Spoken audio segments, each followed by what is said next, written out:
नमस्कार, मैं तुपराय पांडे। मैं मौजूद हूँ आज गौरीगंज। आइए, कुछ जनता जनार्दन हैं, कुछ कार्यकर्ता हैं, चुनाव का क्या है माहौल, आइए इनसे बातचीत जो है और इनसे ये जानने का कोशिश रहेगा कि क्या चल रहा है इस समय। आपको पता होगा कि यहाँ केएल शर्मा और स्मृति ईरानी फील्ड में है। स्मृति ईरानी जी का बोलना ये है कि चपरासी राहुल गांधी का जो चपरासी है, सोनिया गांधी का जो चपरासी है, वो मैदान में है। अब चपरासी के द्वारा क्या किया जा रहा है, कैसे चुनाव है, आइए बात करते हैं। चाचा जी, आपका स्वागत है जी। सांसद जी का ये बोलना है कि मैदान में चपरासी आया है। उन्हें तो 4 जून के रिजल्ट आने के बाद पता चल जाएगा। जहां वो राहुल गांधी को चैलेंज करती थी, अगर वो चपरासी से चुनाव हारना चाहती हैं, अच्छा, तो उनको स्वतः अंदाज़ा लग जाएगा जो है कि 4 तारीख को राहुल गांधी किस आदमी से जो है वो चुनाव हार रही हैं। हाँ, उनको खुद ही अंदाज़ा लग जाएगा जो है। ये तो उनके लिए दुर्भाग्य की बात है ना। अगर वो उस चीज़ को समझ रही हैं, अच्छा, तो चुनाव हारने के बाद अंदाज़ा लग जाएगा, अगर वो समझ रही तो। अच्छा। बाकी केएल शर्मा जी उस परिवार के व्यक्ति हैं। 40 साल से अमेठी रायबरेली में रह करके जनता के बीच में अस्पताल के माध्यम से, तमाम सरकारी नौकरियों के माध्यम से, तमाम अपने कार्यकर्ताओं को या तमाम जनता जनार्दन को तमाम उन्होंने 40 साल रह करके इस ज़मीन पे सेवा की है। अमेठी रायबरेली में कोई ऐसा बंदा नहीं है जो एक एक बंदे को वो पर्सनल बाय नेम न जानते हो। शायद उतना स्मृति ईरानी जी इस क्षेत्र के बारे में, इस लोगों के बारे में शायद उनको इतना ज्ञान ना हो। इसलिए कि चुनाव वो जीती, चुनाव जीतने के बाद वो दिल्ली जा कर के बैठी जो है। केएल शर्मा जी 40 साल से राजीव गांधी जी के पीरियड में, सोनिया गांधी जी के पीरियड में और वर्तमान समय में भी जो हमेशा इस इलाके में वो मौजूद रहे।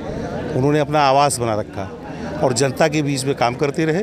वो दिल्ली में नहीं रहते थे जो है। इसलिए स्मृति ईरानी जी को 4 जून को स्वतः पता चल जाएगा कि किससे चुनाव हार रही है। चुनाव में इस बार आपको क्या लगता है क्या होने वाला है? चुनाव में बदलाव है। अच्छा, बदलाव होगा एकदम 100% जो है। अच्छा, हाँ, संविधान 400 पार का नारा, संविधान को बदलने की बात, ये चुनाव जनता लड़ रही है। अच्छा, ये चुनाव जनता लड़ रही है। ये चुनाव किसी पार्टी या कोई वो नहीं है। ये चुनाव स्वतः है, मोदी बनाम मुद्दे पे चुनाव है जो वाह भाई।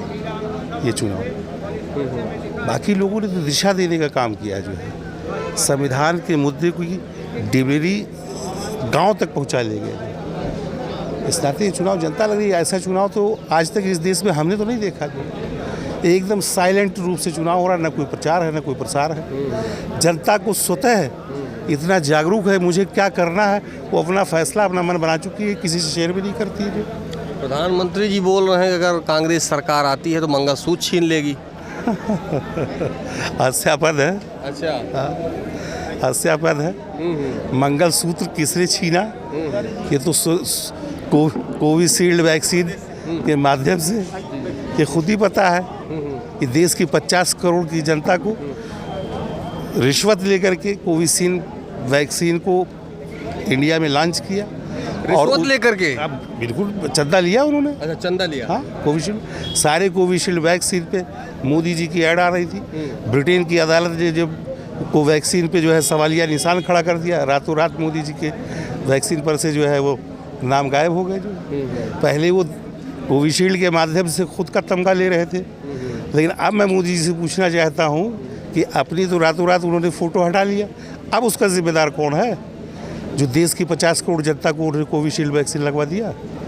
हाँ, लोग इस बात को लेकर चिंतित हैं। एक बार लोगों को झटका लगा कि कोविशील्ड वैक्सीन, मैंने खुद भी लगवाया कोविशील्ड वैक्सीन, मैं खुद ही चिंतित हूँ कि आगे क्या होगा। अच्छा, पीड़ित आप भी हैं? हाँ, बिल्कुल पीड़ित हूँ।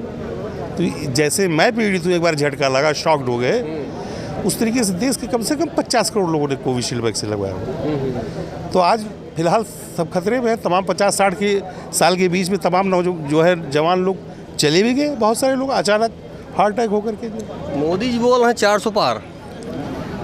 ये तो 4 जून बता देगा कि 400 पार जो है। उन्होंने जो है एमपी कैंडिडेट के बारे में कहा कि डीजल पेट्रोल के बारे में कहा है। अच्छा, हाँ।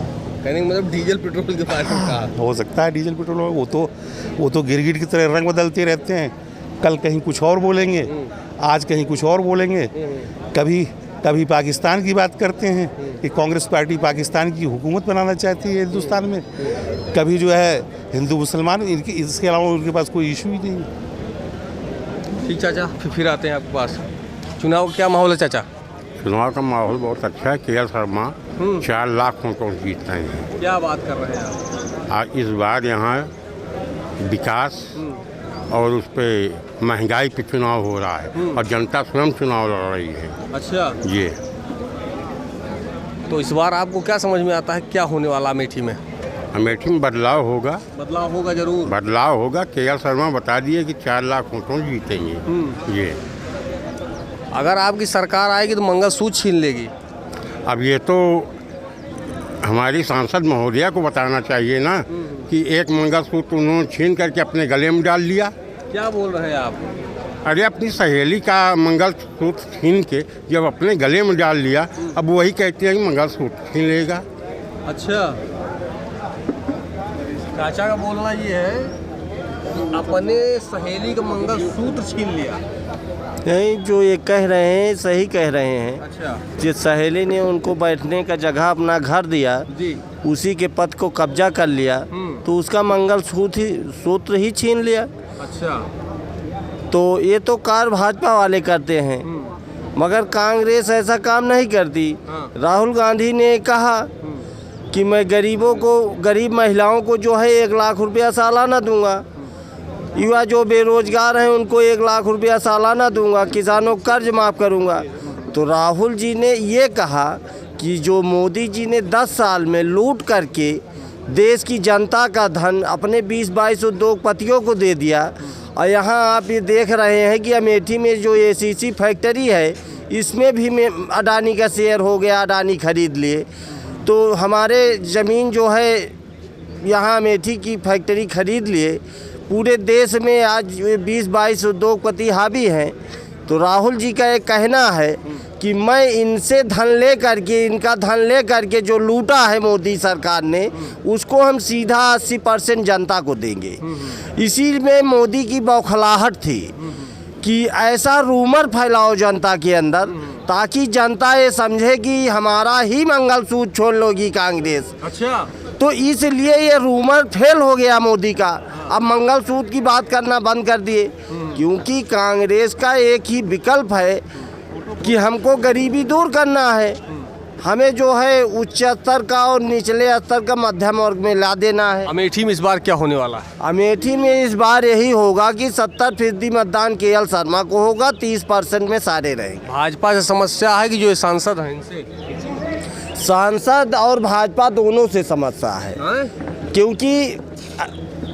क्योंकि मोदी जी ने झूठ बोल के देश की गद्दी संभाल ली, और स्मृति ईरानी ने झूठ बोल करके अमेठी की गद्दी ले ली, कुर्सी ले ली, सांसद बन गई। ना अमेठी में स्मृति ईरानी ने 5 साल 10 साल के अंदर कोई विकास करवा पाई, ना कोई कारखाना लगवा पाई। आज उनकी केंद्र में सरकार थी, प्रदेश में सरकार थी, आज वो सांसद थी, उनके सारे विधायक थे, उनके ब्लॉक अध्यक्ष प्रमुख थे, उनके नगर अध्यक्ष थे, उनके पास जो है जिला पंचायत अध्यक्ष है। आज स्मृति ईरानी चाहती तो अमेठी स्वर्णिम अमेठी होती। हर एक ब्लॉक स्तर पे, न्याय पंचायत स्तर पे बड़े बड़े कारखाने होते, जिसमें 2-4 हज़ार 10 हज़ार आदमी काम करते, युवा बेरोजगार न रहते, सबको रोजगार मिल जाता, अमेठी का विकास हो जाता। सांसद जी का अगर वो चुनाव जीती हारी तो क्या होगा? इस सांसद जी का जहां से आई हैं वहीं वापस हो जाएंगी, उनका हारना तय है, उसमें कोई बचा नहीं सकता। वो कुछ भी कर लें, मगर उनको कम से कम 2.5-3 लाखों से चुनाव हारना तय है। क्या है जो बोल रहे हैं?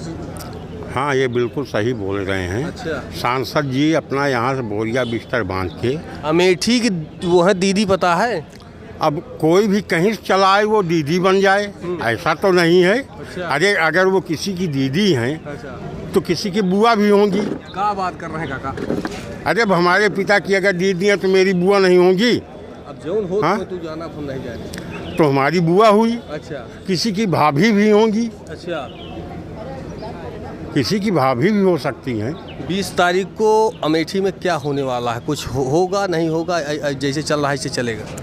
20 तारीख को केएल शर्मा की आंधी चलेगी।